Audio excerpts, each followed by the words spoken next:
নমস্কার বন্ধুরা, সোনার সংসার থেকে চলে এসেছি আজকে আবারও একটি ইনিং শো নিয়ে। মা তো রয়েছে, আজকে বসে পড়েছি একদম ভাত নিয়ে একটু ঘি নিয়েছি। আর এটা আমি আজকে করেছি পটল আলু দিয়ে টক দই দিয়ে একটা তরকারি।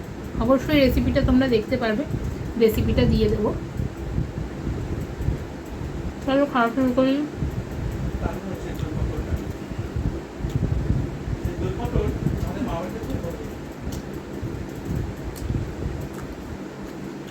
কাঁচা লঙ্কা নিয়েছি বলি,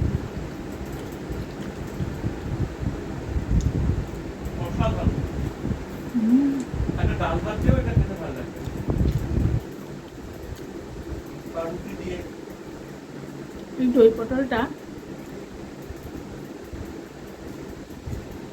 আমাকে রেসিপিটা শেয়ার করবো।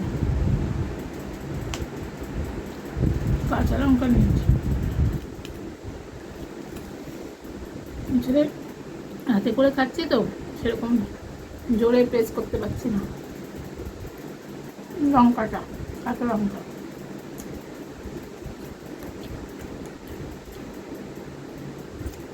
এই দেখো পটল আমি কোনো আলু দিয়ে করেছি।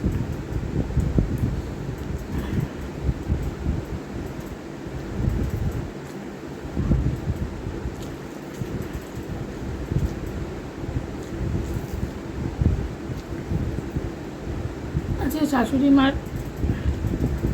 মৃত্যুবার্ষিকী ছিল, তাই কীর্তনের লোকরা এসেছিল। সকাল সকাল যে এক তরকারি ভাত করেছে, আর করতে পারিনি।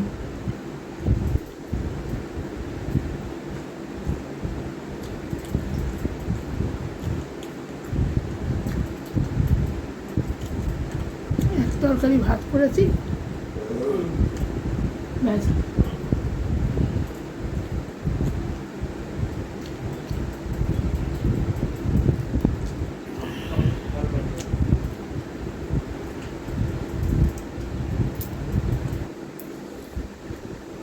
আর কিছু করতে পারিনি গো, কারণ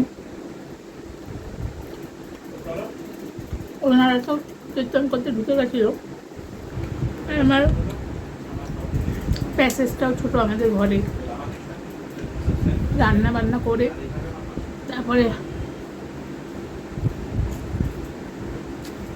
তারপরে এই জন্য কীর্তন শুরু হয়েছে।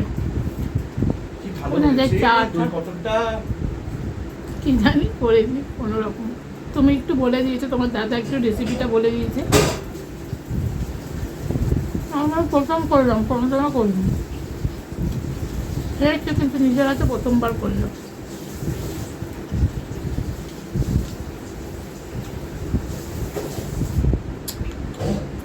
দইটা কম ছিল, আপনি দই বেশি থাকলে ঝোল ঝোলে তার মধ্যে যদি বড়ি দিতে না, হেভি টেস্ট হতো বড়ি দিয়ে।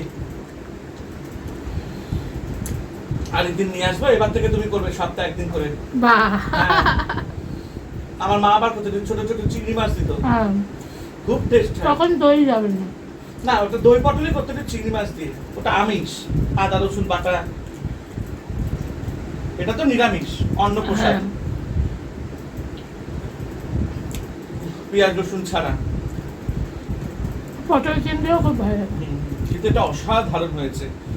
এটা রুটি দিয়ে বা ভালো লাগবে, পরোটা একটু বেশি দই থাকলে একটু ক্রিমি ক্রিমি আরো খেতে ভালো লাগবে।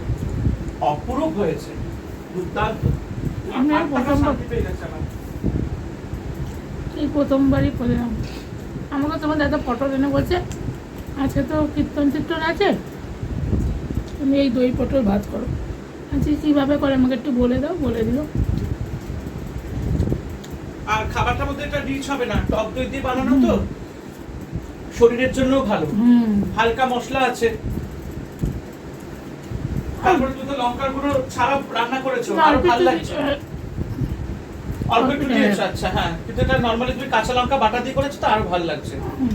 আদা বাটা, কাঁচা লঙ্কা বাটা, জিরে বাটা। এই রান্নাটা ভালো, কম তেলে রান্না। জল বোতল দিচ্ছি, কোথায় কোন বোতল? আমি নিচ্ছি, সর তুমি সরো। বাবা নাম করে রোজ খেতে বসি। তার আমি ধরছি। না না পারবো।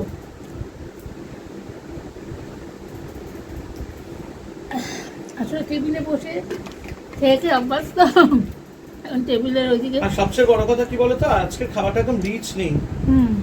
আর এটা টক দই দিয়ে বানানো তো পুরো, শরীরটাও ঠিক আছে। বিকেলে কলার আপেলটা একটু কেটে খাবো। হ্যাঁ আমি যাই শুতে। হ্যাঁ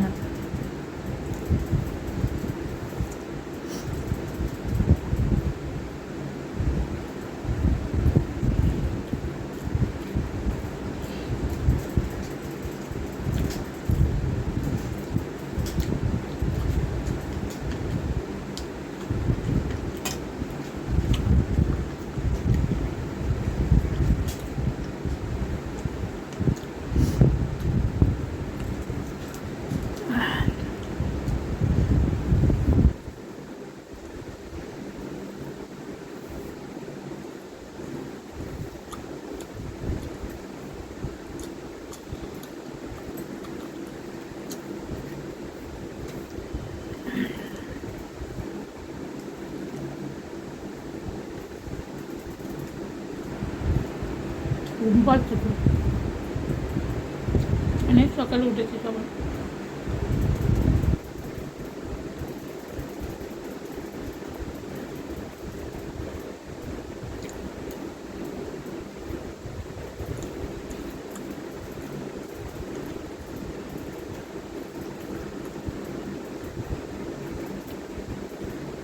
দই কত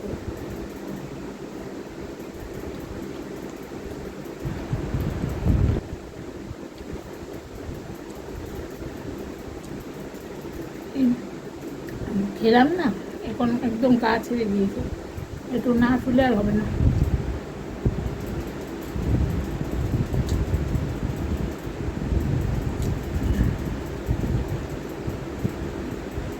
আমি সকাল সকাল করে ওইদিকে গ্যাস ট্যাস মুছে রেখেছি, ওনাদের আবার চা করে দিতে হয় যারা কীর্তন করতে আসেন।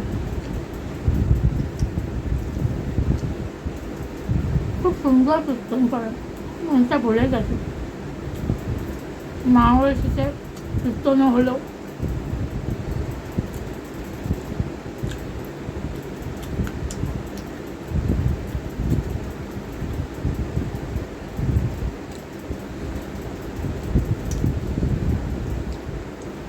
এখানে ওরা তো বসছে আমার পাশে, যা আসা করা যাবে না। সকাল সকাল উঠে রান্না করে নিয়েছি।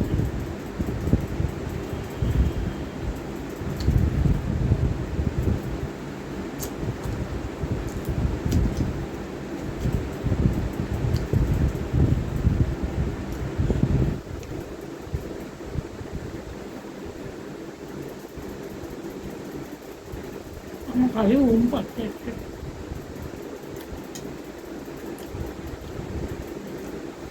এর সঙ্গে একটু ডাল করলে ভালো হতো, কিন্তু সময় পাই না। যাই হোক, খাওয়াটা যদি হয়ে গেল, ঈশ্বরের কৃপায় তোমাদের ভালোবাসে দুবেলা ভাত ডাল জুতে যায়, এটাই অনেক। আর মা তো শুনছে।